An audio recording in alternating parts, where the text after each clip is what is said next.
I was having a conversation with another teacher, and we were talking about how nervous she gets when she's teaching advanced students or professional athletes, or in this case, we were talking about professional dancers. She's a Pilates teacher, and I have complete faith that this teacher can give a fantastic class, and I'm not worried about it at all that she would be able to deliver a wonderful training for professional dancers. So I'd like to just start to talk about, why do we get nervous as teachers when we're teaching an advanced student? And what are some of the things that we could be looking for to help them get deeper in their practice? So just sort of exploring that issue.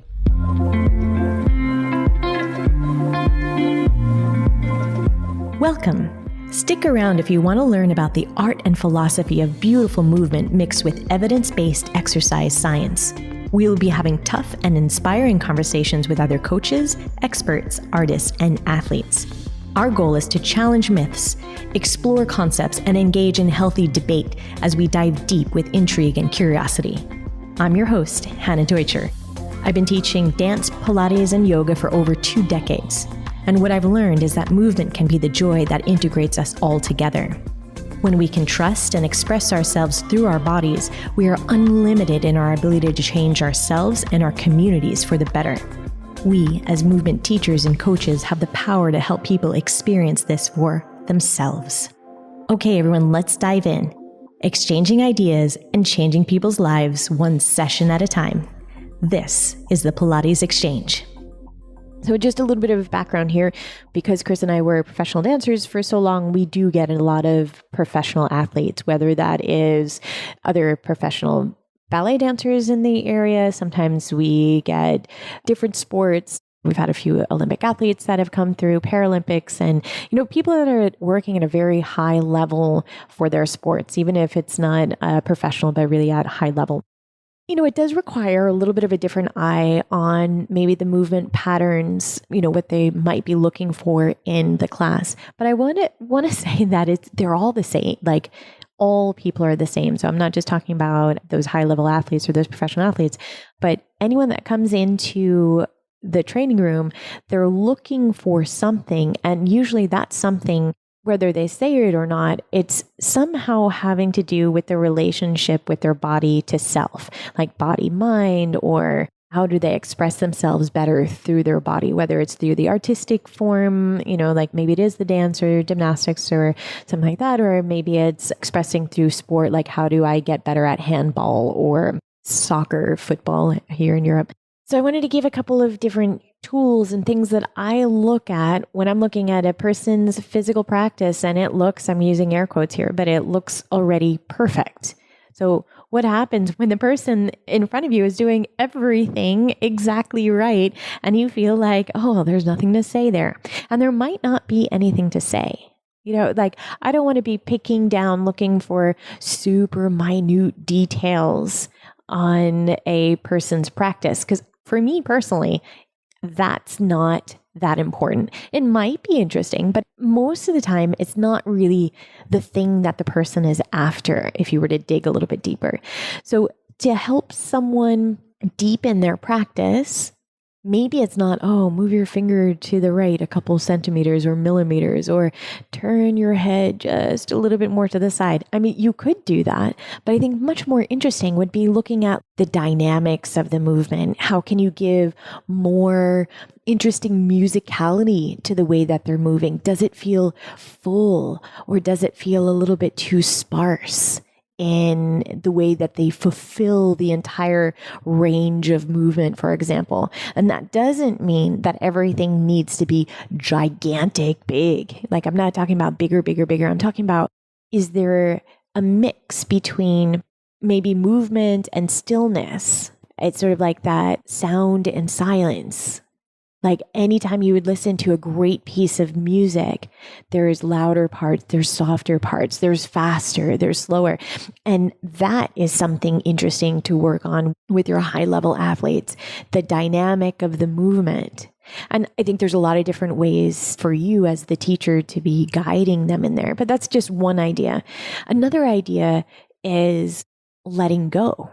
Maybe it's letting go of being perfect if you're seeing any sort of perfection in there, or if it's not holding the movement so time. Can you build something within your training where you're asking your student to let go and let gravity do the work?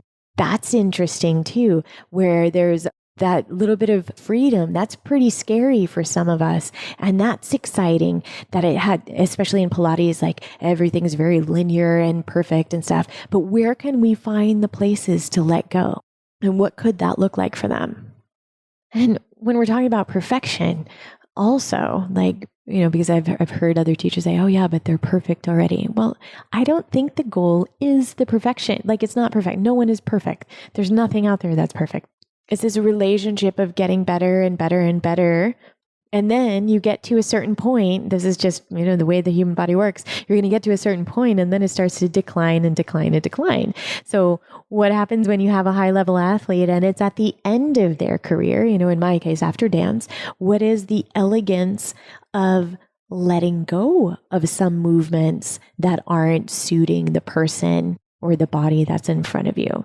Whether that's forever or just for a time being, maybe if they're working through an injury. That's an interesting letting go. And I think it's also interesting to be not perfect. And what if you take a movement that someone knows very well, and maybe it has straight legs and then you make them bent, or pointed feet and then suddenly they're flexed the way that you're asking them to do that? How interesting would that be for them to have to take a look at their own relationship to that movement? Are they doing the movement because they want it to look right and want it to look perfect? Or is it more interesting to explore that new sensation, that new coordination that maybe wasn't there before? If it was always done with a pointed foot or a long ankle, and then suddenly it's flexed, what's the difference? What does that mean to the rest of the movement? Or was it just an accessory? Was it just a way to decorate the movement? For example, if we're talking about the ankle, whether pointer flex, or where the hand is placed, or even the turn of the head. Is it an accessory or is it essential to the way the movement is? Another thing that when we're talking high level, sometimes it's a little bit harder in maybe a group dynamic, but I think it's worth it to pose questions in there. But the relationship of you as a person, so we're talking to the student, the relationship from the student to the movement that they're producing. Do they enjoy it? Is it hard? Does it pose a challenge? Is it okay for them if it's not easy, but they're making it look easy? Does it mean something more to them than just doing, the Pilates or the yoga or whatever training you teach? Can there be more authenticity in the way that they're doing it? Do you have in a class full of people, are they doing it exactly the way you do it? Or can they find a different way and still fulfill that movement sequence? Is there a different way that feels better for them to move their hands or even just approach it, or any of the transitions? Sometimes I see a lot of affectation in people's movement. So if you travel from one studio to the next studio, of course, we have teachers and then they teach the students and they're teaching what they know. That's the way it should be going, right? But how much of what your students are doing is your habits as a teacher and not what's true to the body or the person that's in front of you? So is there a couple extra frills and frills and thrills that you're putting in there, or they're putting in there just because they've seen you do it often? Or can you eliminate that and get to the purest form of what that movement is? Another way that I like to challenge that, say that group of people, say our high level performers, is brain work. Maybe it is, coming up with a sequence and you do it on one side and they have to do it on the other side. Or you do the sequence on the right side and then they need to reverse the order on the other side. Or if you always do something in one direction, change the direction. So that there's always a little something there that's making their brains stay on top of it, because sometimes it just gets a little bit routine and maybe that's interesting for them. When I started teaching, I felt underprepared and overwhelmed. I needed to learn how to plan my training so that it made sense, but I wasn't sure what was working and what wasn't. So many teacher training programs leave out the actual art and business of teaching. This is why we created Train the Trainers. Train the Trainers is designed to give you the tools you need to create a powerful learning environment for your students. Gain access to the vault of our collected knowledge where you can learn everything we have to teach you, whether you are a freelance teacher or a studio owner. Get constructive feedback on your teaching with actionable tools you can apply immediately. We can't wait to be part of your teaching journey and to help you grow in your business. Welcome to Train the Trainers. Maybe it is also something about compassion and acceptance and forgiveness for ourselves. If you have a professional athlete that's in front of you, we push through a lot of pain boundaries and a lot of stuff. There's just a mental race that we do, not just once, but years and years and years to get to the level that they're performing at. So sometimes just inserting a little bit of freedom to feel compassion for themselves and all that work that they're putting in, or acceptance of where they are doing well and where is maybe a little bit harder, or even forgiveness for beating our bodies up for so long. Yeah, and this doesn't have to be only for high level athletes. Those qualities, can you find a way to integrate that for all of your students? I mean, I tell you, we all need a little bit more compassion with ourselves. We all need a little bit more acceptance of ourselves, and we all certainly need a little bit of forgiveness in there.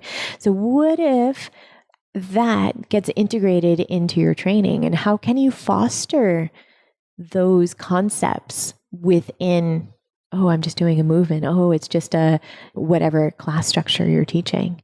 But I bet even with a simple sentence, you can have people thinking more about it or allowing them to have more freedom to feel that.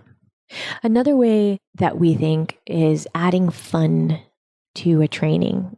I mean, if you got someone there in your training, in your class, that is day in, day out doing their training sequence for whatever game that they have coming up or performance or whatnot, having a training where they can have fun, where they can laugh with you, where they can be themselves instead of always having to perform at that perfection level, maybe that is just as valuable as a cross training. I'm assuming, if you have a professional athlete and they're doing whatever they need to do for their coaches, remember, because that specificity of training, like if you play baseball, and you're playing at a high level, you need to be playing baseball to get better at that baseball. And then what we do, at least probably the listeners of this podcast, as teachers of yoga and Pilates and bar and all sorts of those, we serve the purpose of helping a cross training function. Right? So we're the supporters of whatever that goal is. So maybe adding a little bit of fun into training is what they're looking for. You want to maybe ask them. And that fun may be using the concept of gamification. It could be adding, music in there. It can look a lot of different ways. Of course, that's depending on, maybe you have great jokes. I don't know. I know we don't have any good jokes around here. We're just pretty silly people in general.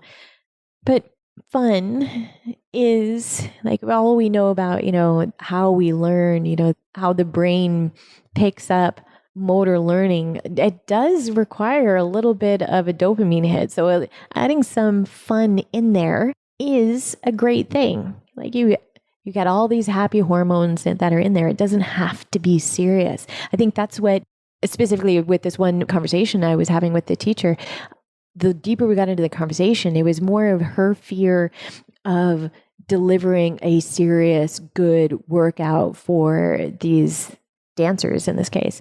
And I think, knowing dancers, sometimes they just want to enjoy moving.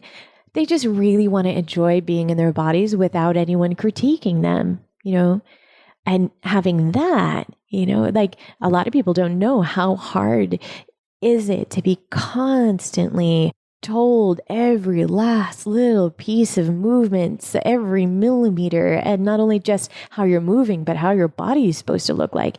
It is exhausting to be a professional dancer, not just because you're dancing the whole day, but just because of the mental weight of that.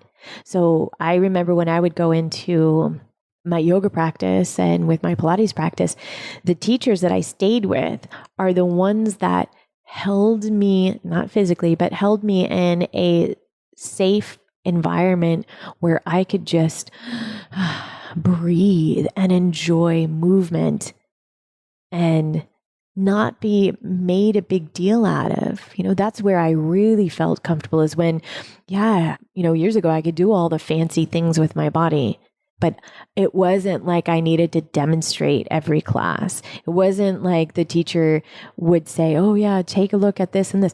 The teachers that made me do that are ones that I didn't visit very often because I didn't want to perform. I wanted to go inward. I wanted to feel present in my body without having to perform, without having to deliver. So I think probably many athletes feel that. Many athletes would just like to have that fresh air and space to just be, to make some mistakes here and there or not make mistakes, but not to have to feel under scrutiny. So I would say our tendency as teachers to feel like we have to deliver more perfection because of the person that's in front of us is probably opposite of what that person needs. Yes, they would like to be corrected. They would like to know what is going right or wrong, but not to be scrutinized in the idea that that's going to help them. We don't need to be looking for faults in their bodies to try to make it better and better. We got to just give them a little bit more freedom. That's what I think. Maybe not everyone would agree with me on that, and that's totally okay. I'd love to hear from you if you think otherwise. Yeah, definitely. So all of my teacher friends, walk into that experience with that professional athlete with openness and also the confidence that you can totally ask them what they need on that day. That's a good conversation to have. They'd feel so happy to be asked. And maybe they say, I've had other athletes say, hey, Hannah, I don't want to think for the next hour. You just tell me what to do. Perfect. I will let you know everything you got to do.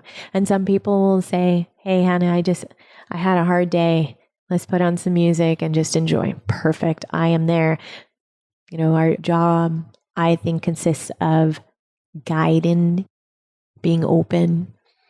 And if we could do that, we are excelling, I think, in doing what we have all signed up to do, right? Is to help people move and enjoy and love being in their bodies and loving movement. So my friends, on that note, then I want to thank you for listening to these thoughts, and I'm wishing you a wonderful rest of your day. Let me know if that was helpful at all for you, and feel free to share it if it worked for you. Thank you. Have a good one. Bye-bye. Thank you so much for joining us today. I hope you enjoyed the conversation. A great cost-free way of supporting us and the podcast would be to give us a 5-star rating. You could also look down into the show notes and grab any one of the free resources for teachers. I hope to see you next week on the Pilates Exchange. Happy teaching, everyone.